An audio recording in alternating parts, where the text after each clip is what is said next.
तो दोस्तों Bihar DElEd entrance exam से रिलेटेड एक और वीडियो लेकर आ चुका हूं। अगर आप सभी लोग एंट्रेंस एग्जाम का प्रिपरेशन कर रहे हैं तो आप सभी के लिए कुछ मैं टॉपिक सजेस्ट करने वाला हूं।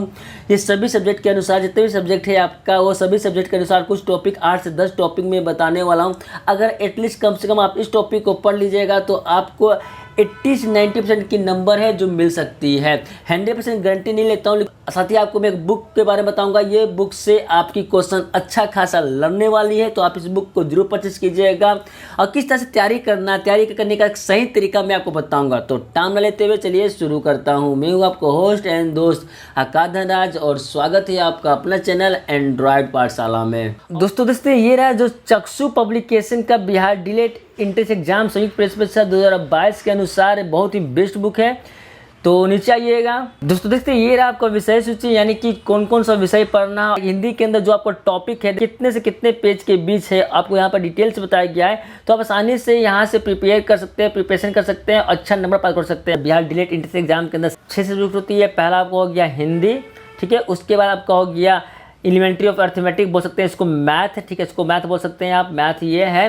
तीसरा आपका ले सकते हैं जनरल साइंस। चौथा आपका सामाजिक अध्ययन है। पांचवा आपका इंग्लिश है, ठीक है। उसके बाद छठा आपका यहाँ पर है जो आपका रीजनिंग है। ये था टोटल सब्जेक्ट। तो दोस्तों बिहार डीएलएड एंट्रेंस एग्जाम की तैयारी के लिए चक्षु पब्लिकेशन का बहुत ही अच्छा एक बुक आप सभी के लिए लेकर आया हूँ। आप देख सकते हैं ये जो बुक है आपका संयुक्त प्रवेश परीक्षा 2022 के तहत आपका नवीनतम पाठ्यक्रम के अनुसार दिया गया है। यह पुस्तक हर हाल में अन्य पुस्तकों से श्रेष्ठ है। हाँ दोस्तों बात बिल्कुल सही है, जितना भी अदर पब्लिकेशन है वो सभी से श्रेष्ठ है, जहाँ पे आपको 100% गारंटी दिया जाता है कि जो आपका सिलेबस है उसी सिलेबस के अनुसार इस बुक में सारा डिटेल्स दिया गया। इसे आप किसी भी स्टेशनरी दुकान से या तो ऑनलाइन जो भी हो आपका प्लेटफॉर्म में फ्लिपकार्ट अमेजोन से परचेज कर सकते हैं, जिसका लिंक डिस्क्रिप्शन में डाला गया है। तो चलिए मैं बताता हूँ पहले ये सब्जेक्ट में कौन सा सब्जेक्ट को पहले ध्यान देना है, ज़्यादा ध्यान देना है, और कौन सा सब्जेक्ट को कम ध्यान देना है। यानी कि वो सब्जेक्ट जो आपके लिए आसान लगती है, जो आपके लिए ईजी लगती है, उस पर थोड़ा कम टाइम देना। जो आपके अनुसार सब्जेक्ट हार्ड लगती है उसको थोड़ा ज़्यादा ध्यान देना। ज़्यादा ध्यान देना मतलब उसको ज़्यादा पढ़ना है, उस पर ज़्यादा फोकस करना है। अब मैं बताता हूँ कि कौन सा टॉपिक, कौन सा सब्जेक्ट आसान होगी, कौन सा सब्जेक्ट आपको हार्ड लगेगी। आप लोग पहचान नहीं पाते हैं, चलिए मैं बताता हूँ कैसे।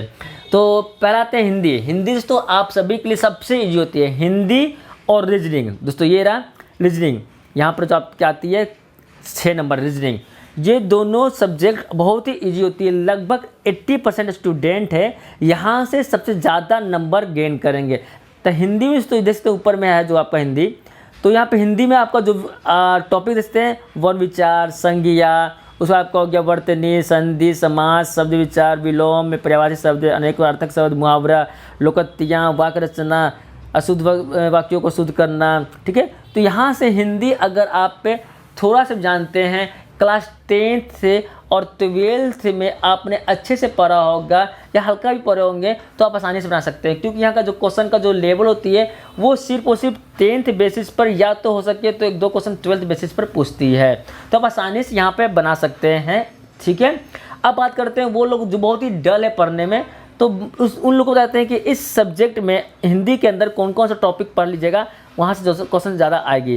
जैसे क्या हो गया आपका संज्ञा से जुड़ा हुआ क्वेश्चन बहुत ज़्यादा आएगी। संधि क्या होता है, विच्छेद करना, विद्या जुड़ा आला, इस तरह से, ठीक है। समास के अंदर भी भेद होता है, किस किस को क्या करते हैं वो पढ़ लीजिएगा। अब आते हैं तो यहाँ से ये टॉपिक है जो यहाँ से यहाँ तक, ये भी आसान टॉपिक है। इसमें से क्वेश्चन आपको बहुत ज़्यादा बनेगी। विलोम शब्द पूछ देगा, अनेकार्थक शब्द बोल सकते हैं आप, अनेकार्थक शब्द क्या होता है, मुहावरे क्या होता है, तो हिंदी तो आपको आसानी से बन जाएगी। अब बात रहा तो जो है नेक्स्ट है भाग 6 यानी कि रीजनिंग।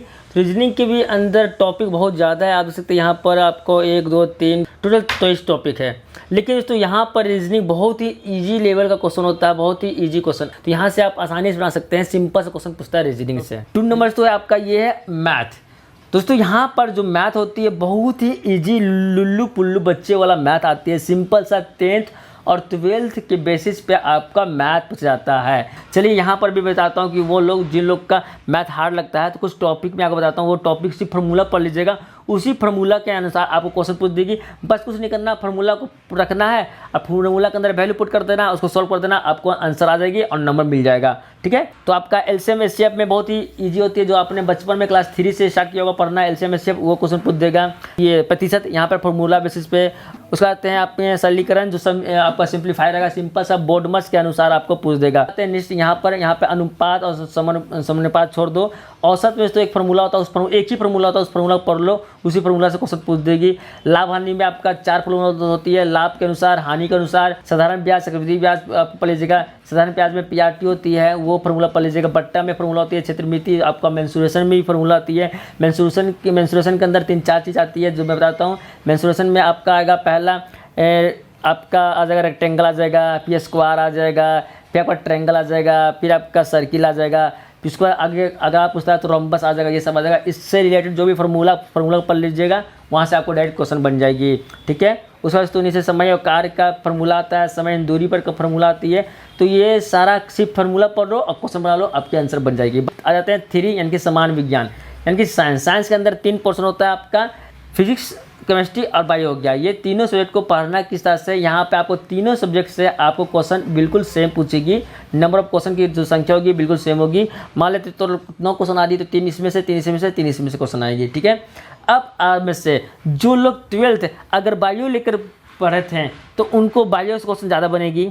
10th 12th के अनुसार थोड़ा सा बुक पढ़ लीजिएगा, फिजिक्स का, केमिस्ट्री का, बायो का, तो क्वेश्चन आपके पास आने बन जाएगी। सिंपल से क्वेश्चन पूछ देगा, ऐसा नहीं कि बहुत हार्ड, एकदम सिंपल से क्वेश्चन बनेगी। तो यहाँ पर बहुत ही कम टॉपिक है आपका। अब बात करते हैं भाग 4 जो आपका सामाजिक अध्ययन हो गया। तो यहाँ पर थोड़ा सा आपको है अटपटा है, ये टॉपिक है भारत का इतिहास। अब भारत का इतिहास कहाँ से पूछ देगा, ना आप बता सकते हैं ना मैं बता सकता हूँ। ठीक है, वो डिपेंड करता है कि जो क्वेश्चन डिजाइन कर रहा है या जो क्वेश्चन सेट कर रहा है। भारत का इतिहास 2 तरह का होता है, तो एक होता है आपका एंशिएंट होता है, एक होता है आपका मॉडर्न होता है। ठीक है, तो एंशिएंट और मॉडर्न से कहाँ से पूछ देगा, ठीक है, तो मुझे नहीं पता है तो आप हल्का फुल्का पढ़ लीजिएगा, इस बुक को परचेज कर लीजिएगा। इस बुक में आपको बताया गया अच्छे तरीके से, पेज नंबर जाइएगा 1 से लेकर 37 तक आपको भारत का इतिहास पूरी तरह से डिटेल से बताया गया कि किस तरह का क्वेश्चन पूछेगा, आपको बता दी जाएगा। ठीक है, उसके बाद तो आते हैं नीचे, जो इसी टॉपिक में आपका आता है नीचे, भूगोल, ज्योग्राफी से क्वेश्चन पूछ देगा।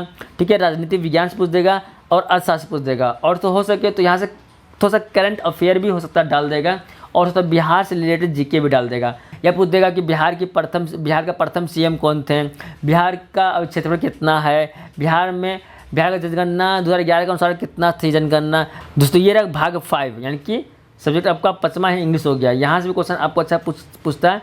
दोस्तों अगर आप सीबीएसई बोर्ड से हैं, ठीक है, अगर आप सीबीएसई बोर्ड से हैं तो आप ये इंग्लिश को रगड़ दोगे, सिंपल सा रगड़ दोगे, क्योंकि यहाँ पे जो क्वेश्चन पूछेंगे बहुत ही इजी, आपके लिए बउआ जैसा क्वेश्चन लगेगा। अब बात करते हैं बिहार बोर्ड के लिए, तो यहाँ पर आपको क्या पढ़ना है क्या नहीं पढ़ना है मैं आपको बताता हूँ। दोस्तों यहाँ पर जो आपका टॉपिक है टोटल 22 टॉपिक, जैसे कि यहाँ से बताता हूँ क्वेश्चन कहाँ से नहीं पूछेगी।